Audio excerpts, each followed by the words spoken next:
Hey, Jan, welcome to episode 6. How are you doing today? It's a great Friday, Hannah. I am preparing to go for a motorbike trip on my beautiful Kawasaki H2 SX SE, and I just got myself a new helmet, white helmet, because the black attracts so much heat. So I got a white jacket actually recently, and that just changes the thermal experience of the motorbike completely.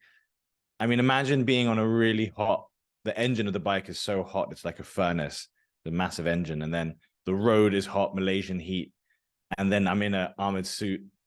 It's hot. It's hot. So But any victory. if that's the case, why do they sell mostly dark motorbike suits? Well, a very important factor is it looks cool. That's important.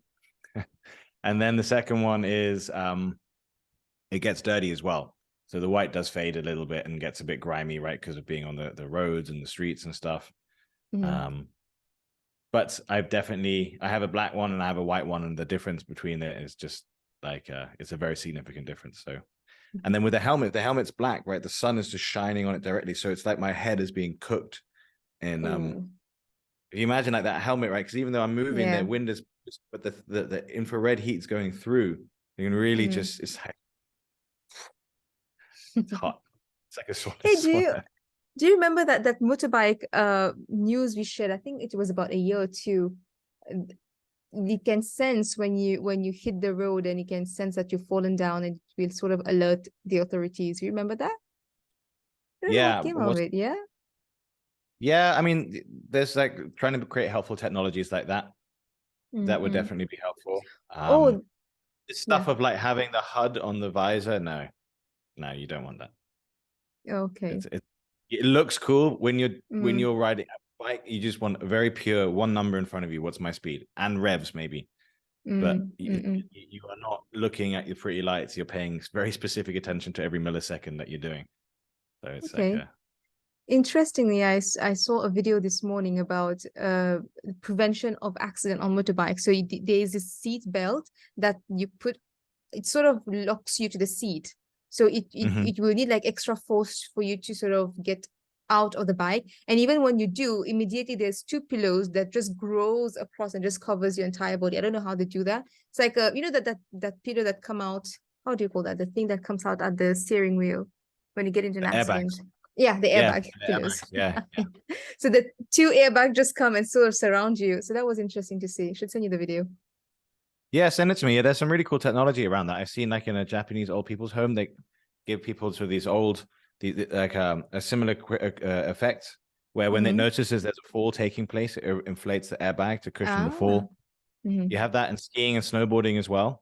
If you're off piste or then you kind of trigger a certain angle, a ball will inflate around you to protect you. And I think in cycling as well, like a helmet to protect your head. Interesting. Yeah, it's pretty cool. Yeah, you prefer not your body to be flung in a very kinetic way across the highway. Oh man. All right, so let's get on to the first topic of today, which is the open letter that we're seeing on social media. It's an open letter addressed to AI giants, and they're asking them to immediately pause for at least 6 months the training of AI systems more powerful than ChatGPT. And this letter has been signed by Elon Musk and Steve Wozniak from Apple. What do you have to say about that? Do you think that the AI train has already left the station and we're sort of late now to call on regulations, or is there still is there a need for regulation? What do you think? Yeah, for sure. I think we're entering into I think AI is a 100-year technology. We experienced a pandemic. That's a once in 100-year event. And I think AI is at least a once in 100-year technology. You know, it's kind of like we think we understand digitalization, right? But we don't. Digitalization has only just begun. I think we've covered in previous podcasts, right? When is Industry 5.0? And my answer to that is we've barely begun Industry 4.0. Right? It's like thinking that in 1922, 100 years ago, 1923, that you've seen everything about cars and electricity because Industry 2.0 is in full swing at that point, just gearing up. But you haven't. It's just starting, right? So AI really represents, I think Industry 4.0 is about the force multiplier of the engine. AI is the new engine of the industrial age. That's what makes an industrial age, is the new engine technology. right? You had the steam engine, the combustion engine, the electronic engine, the computer processor, and now AI allows orders of magnitude more capability to produce. And then you have blockchain, and then I think we'll end up looking at quantum computers, but let's save that for another conversation. So we are experiencing something epochal, like defining, right? So I think that's right to recognize. I think it's also important to be ethical in the sense that you are that what this is demonstrating is practicing exploring boundaries, right? Ethics is essentially the practice of boundaries, what is permissible, what is not. And that is what we're seeing here. On the other hand, it ain't going to happen, right? It's just not going to happen. And what is sort of the intention here? Why would it be that slowing down for 6 months would be a good thing? In what sense? How does that help humanity? I understand a pause and a breather, but then we're assuming we don't think these people have been thoughtful beforehand, and now we think an extra 6 months will somehow magically give us that more thoughtfulness. It kind of comes across as a little bit like a sore loser approach, like, oh, we've actually missed this boat, even though Elon Musk was an early investor in OpenAI. As I understand the story, up to 100 million, and then Mr. Gates took it from up to the next level, right? So that could be a factor involved there. That kind of seems to me a bit more the strategic ploy. Then, of course, something like that's going to sign a letter. I support it.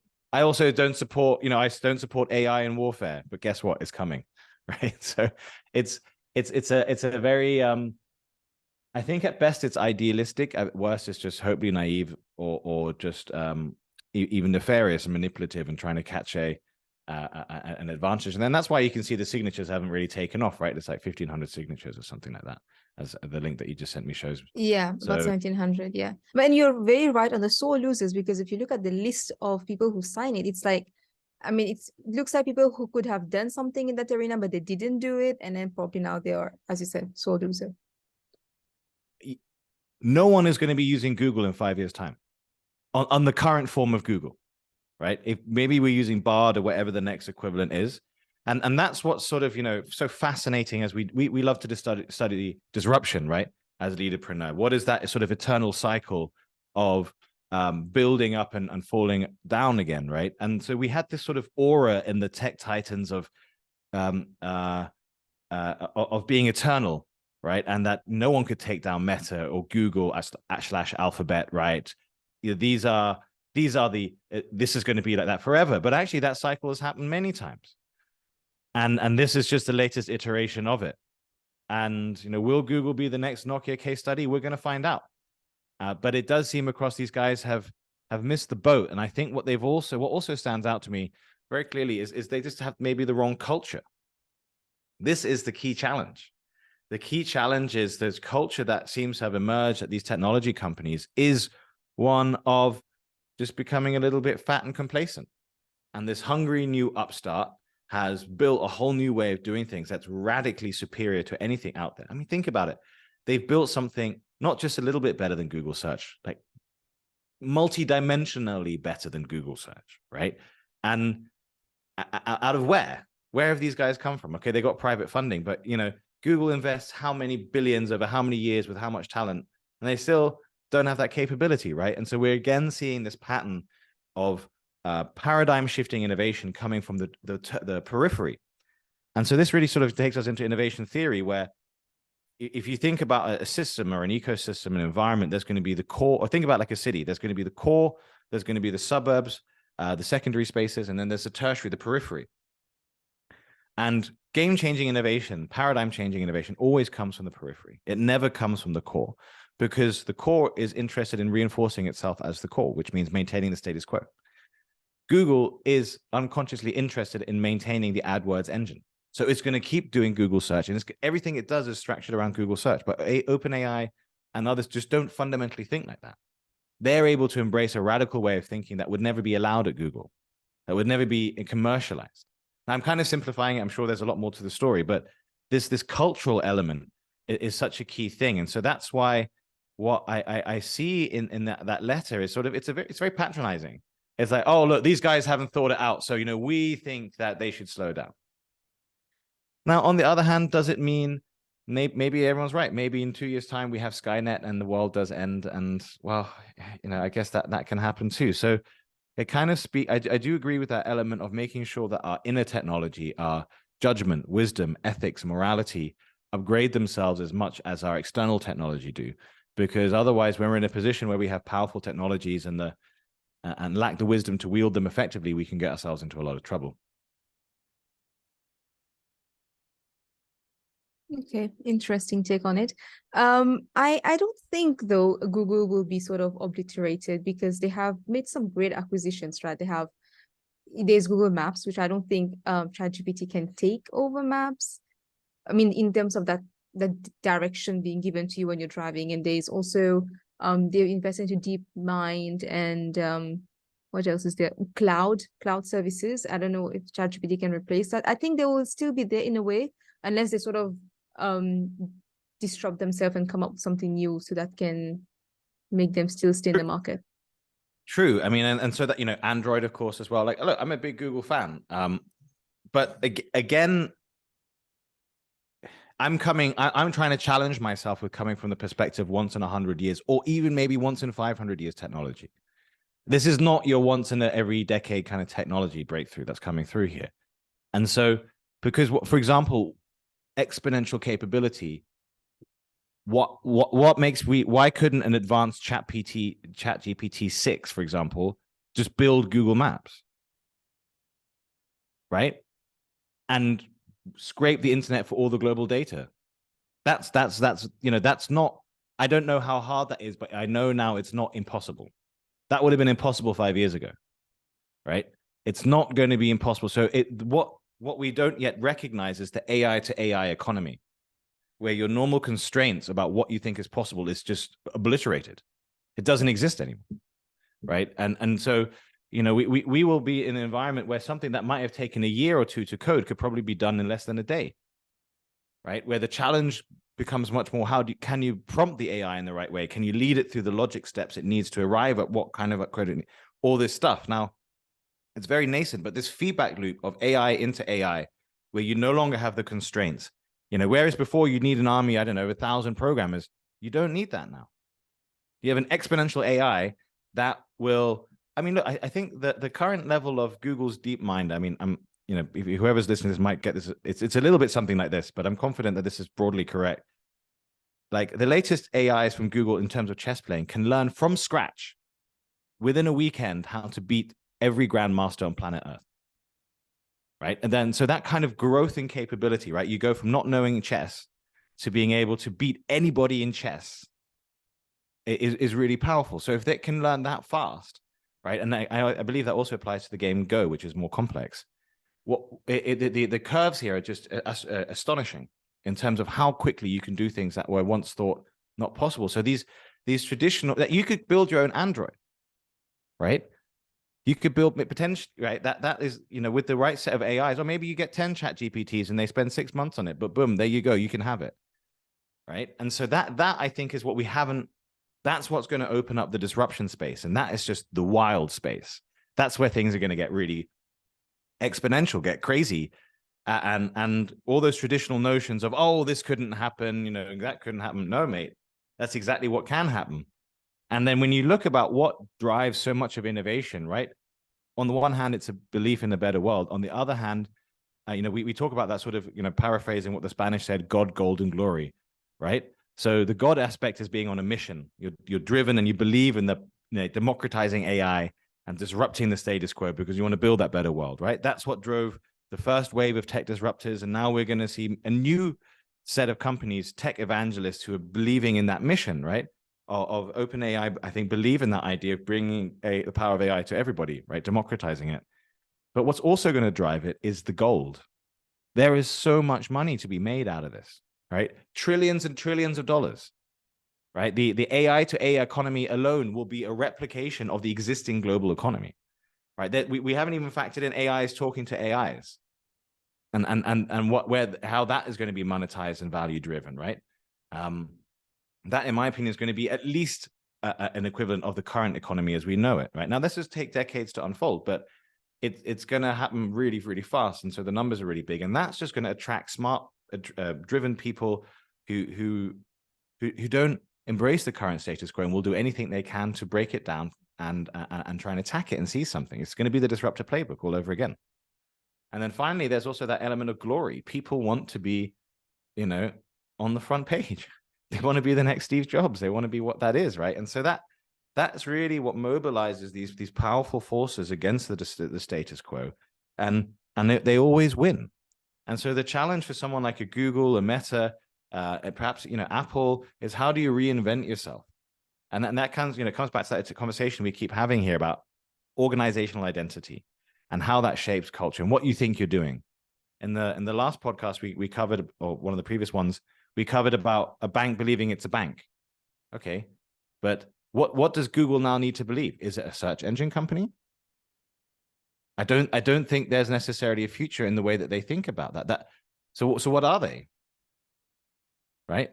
This idea that you type in a question, and then you get an answer to it through the website mechanism.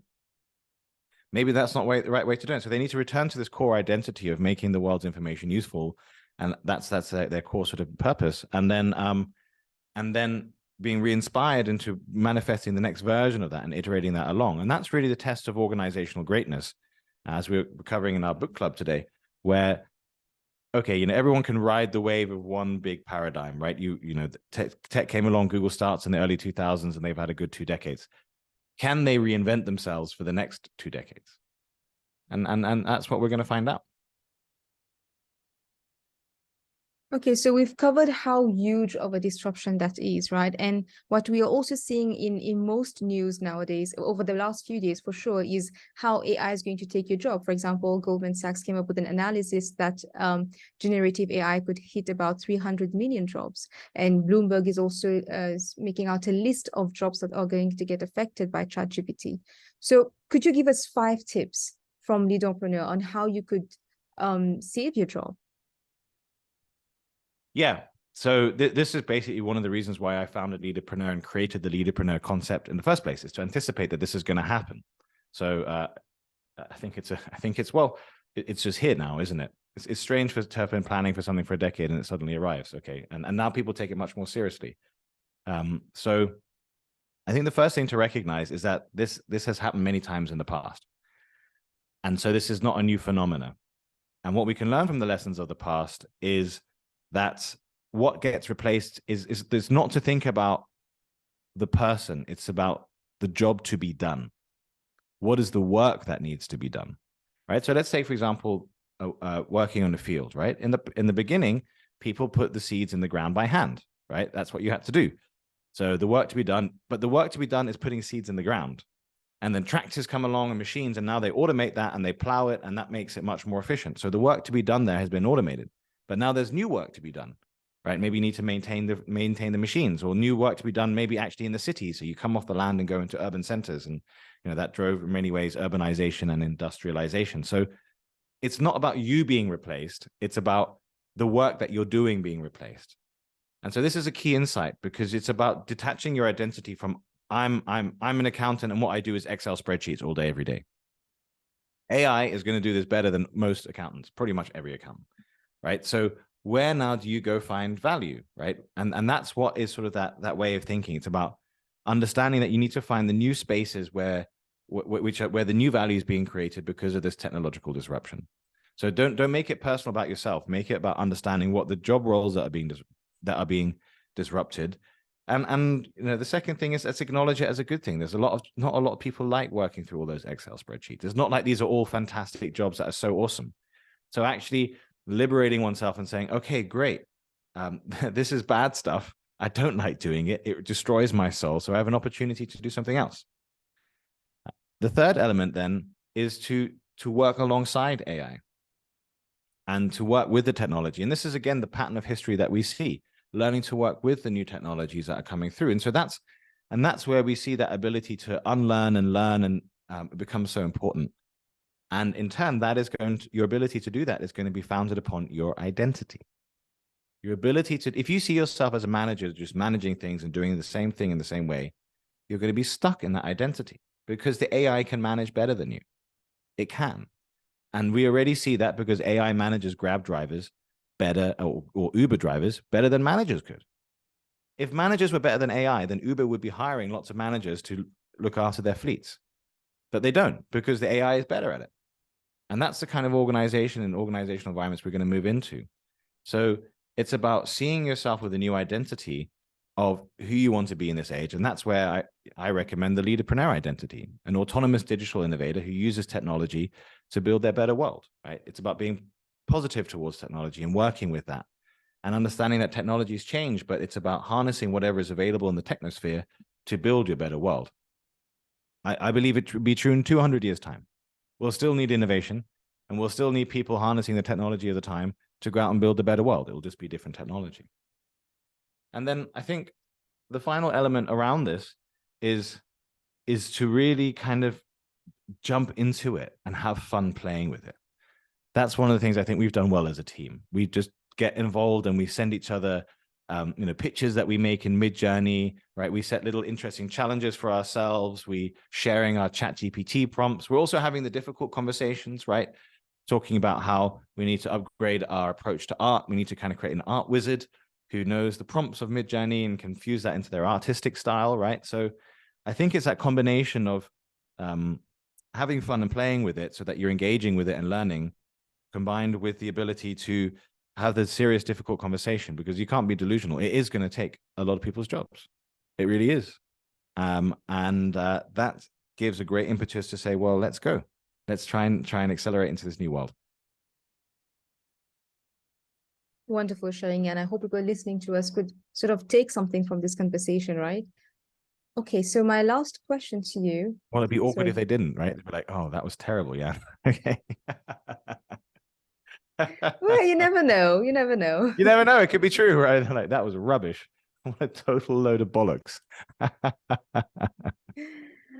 Well, it'd be interesting in 10 years' time, Hannah, to listen to these and be like, okay, what will we, how does it all pan out? How right were we? Yeah, how does it all pan out? That'll be interesting. Yeah. Well, I did have a last question about Big Pharma, but I think we'll go a bit off topic if we talk about that. So let me sort of ask you to share some wisdoms from what you have, what you've been talking today about the complexity of leadership. Could you share a few words for us on that? Yeah, I think what complexity science offers is what is essentially happening in organizational science is a transition from the mechanistic worldview to the systemic worldview. What this means is, instead of viewing an organization as a complicated machine made of many parts, you're seeing it as a complex system made up of many interacting relationships. And this is a very important difference, because in a machine, if something breaks down on the machine, you just take the part out and put the new, better, part back in again, right? Problem solved. If you were to break, if you say that, oh yeah, your mother is broken, and then you swap her in with another woman, that isn't going to have the same effect, right? Because your relationship and with your mother, and indeed every human being, is inherently existing within the interaction of the relationship itself. And this is perhaps the most important thing to understand, that difference between complicated and complex. They are phenomenologically different. And so what that means is they behave in different ways. Machines can't adapt, at least currently as we have them, because they are complicated parts. Complex systems are inherently adaptive because the relationships allow them to respond to change and evolve an emergent response to it, basically. And so why does this matter? It's about understanding that what we are transitioning from is a management bureaucracy which controls the machine, to an innovation ecosystem in which we are generating innovation and that using a systemic approach. And so in that, what that also implicitly requires is a transition from the hero leadership model, which means I am the leader.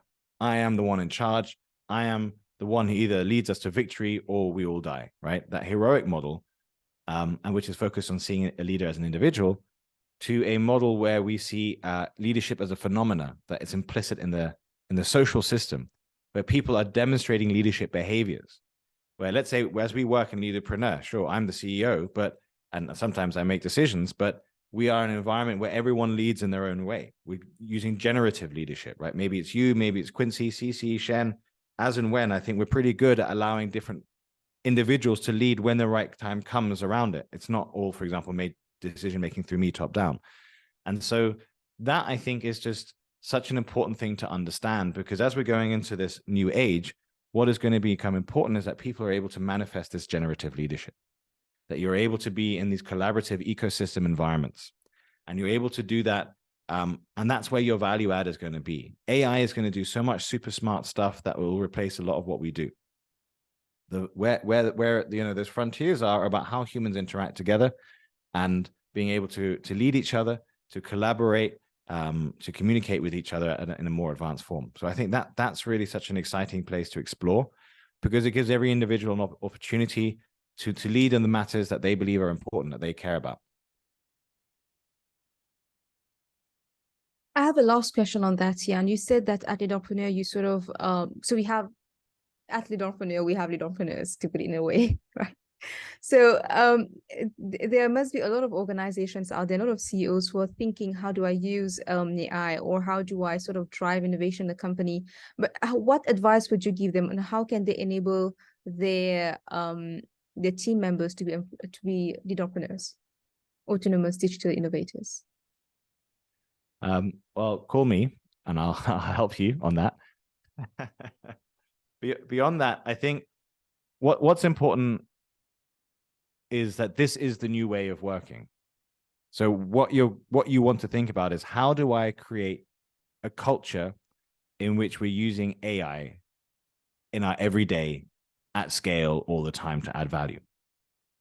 That's where you're going to end up. You're going to end up that every employee is using AI, and it's going to give you at least a 2-3x productivity multiplier, probably even higher. So that's your end point. A culture where using AI is a part of the normal everyday. And so I think it's about communicating that as a vision, as an endpoint, saying this is where we need to get to. We need to be an organization that is running on AI. And we are going to encourage and support people to do that. Part of that, it's about also having the difficult conversations and saying, guys, these are the jobs that we think are at threat, not the people, the jobs, right? In 2 years' time, we will not have this position. We might not have this programmer. We might not have this content creator, whatever it might be. And what that then provides is the opportunity is for leadership, not management, leadership. Leadership is the domain of the heart and of the person. And say, okay, currently it looks like your job is going to get automated. So how can I empower you to learn and find new opportunities within our organization to create new value, right? Because if you have people who care and understand your organization, that's invaluable. That's really important. So you want to have those hard conversations, because remember, you are going to end up in an AI organization. If you don't, not using AI is a bit like saying you're not going to use electricity. This is the new thing. This is where we're all going to go. So his question is, how quickly can you get there? And how many of your people can you get there? So you want to set that big vision. You want to have the tough conversations, be transparent and straightforward about it, communicate it clearly and consistently so people get it and can have an opportunity to decide how they want to respond to it. And then step 3, I think, also celebrate the fantastic stuff that comes out of it, right? So when people use AI to do great things, celebrate that. Make that, recognize that and ritualize that in your culture. Maybe every 3 months you could be having a look at what are the latest ways of working that are using AI, who's used AI to secure new sales, do innovative things, create new products, whatever wow stuff it is. Because we are going into a moment where, in some sense it's breathless to say this, but it is at the moment quite true that potentially anything is possible, right? Potentially anything is possible. What we're seeing as possible leadapreneur through AI is stuff that wasn't unimaginable in the past. Right, your own private innovation AI, there with you 24/7, learning with you, guiding with you, right? Innovation oracles within an organization, guiding you around that. So many different things. So I think, I would say in summary, it's about setting that clear vision that this is where we're going to end up, an AI-enabled organization. Having the difficult conversation where it's necessary and being clear and straightforward about that. Don't mess around, just say it as it is. It's about the job, not the person, and support people to transition. And then step 3, celebrate the good things that are coming out of it. And that will help you get on your way. Well said, Jan. Thank you so much for summarizing it in the end. So we've covered a lot of topics in this podcast today. We've talked about the AI disruption and how Google might just be obsolete in a few years. We've talked about, I think, the interesting conversation around how can you save your job by embracing AI, or how can you save your job from AI, basically. And lastly, how can organization embrace or sort of set the direction towards eventually having AI in the work culture. So thank you so much for your time, Jan, and I wish you a great weekend with your motorbike. And I think I'm just going to sleep this weekend. All right. Thanks a lot, Hannah. Thank you for watching. Don't forget to like and subscribe to the Leadapreneurs YouTube channel to get your weekly updates.